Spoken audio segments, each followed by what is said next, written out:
Hello viewers, आज के calendar के ट्रिक में हम लोग क्या सीखने वाले हैं? Same calendar system, same calendar क्या बोल रहे हैं देखो, which of the following calendar will be as same as the calendar for the year 2010। ये बता रहा है कि 2010 का जो कैलेंडर का मॉड्यूल है जनवरी से लेकर दिसंबर तक exactly same module, same replica और किस साल का हो सकता है। सिंपल बात है, पहले हमें यह पता करना है कि 2010 एक लीप ईयर है कि नॉन लीप ईयर है। कि अगर वो लीप ईयर है तो कोई एक और रेप्लिका लीप ईयर वाला ही होगा, अगर नॉन लीप ईयर है तो वो नॉन लीप ईयर वाला ही होगा। तो कैसे पता करेंगे? हम सबको पता है कि leap year non leap year कैसे पता करते हैं, 4 से डिवाइड करना होता है।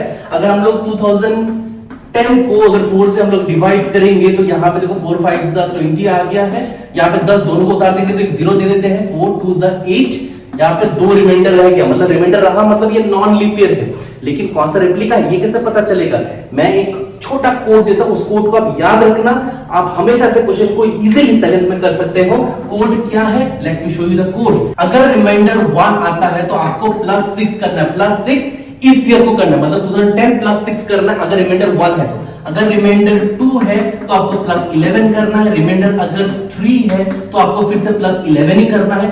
और अगर रिमाइंडर 0 है, रिमाइंडर 0 कब आता है? जब लीप ईयर होता है, राइट? अगर लीप ईयर है तो आपको क्या करना है? +28 करना है। बस इतना याद रखना, रिमाइंडर और आता ही नहीं, रिमाइंडर इन्हीं के अंदर ही रहेगा। 0 1 2 3 इन्हीं के अंदर रहेगा। 1 होने से +6 करो, 2 होने से +11, 3 होने से +11, 0 होने से +28। अब यहाँ पे रिमाइंडर कितना है? 2 है। 2 है मतलब ये रिमाइंडर 2 का कैटेगरी, तो आपको क्या करना है? +11 करना है। किससे? 2010 है, +11 कर दो तो आपका 2021 आ गया। तो 2021 वाला जो ईयर है उसका जो मॉड्यूल है जनवरी से दिसंबर will be a replica of 2010। तो इसका आंसर सी है। आपको अगर विश्वास नहीं आ रहा है, आप कैलेंडर खुद खोल के देखिए, आपको यही मिलेगा। इसी ट्रिक को यूज करना है। आप ऐसे क्वेश्चन को सेकंड्स में कर सकते हो। एक क्वेश्चन आपके लिए,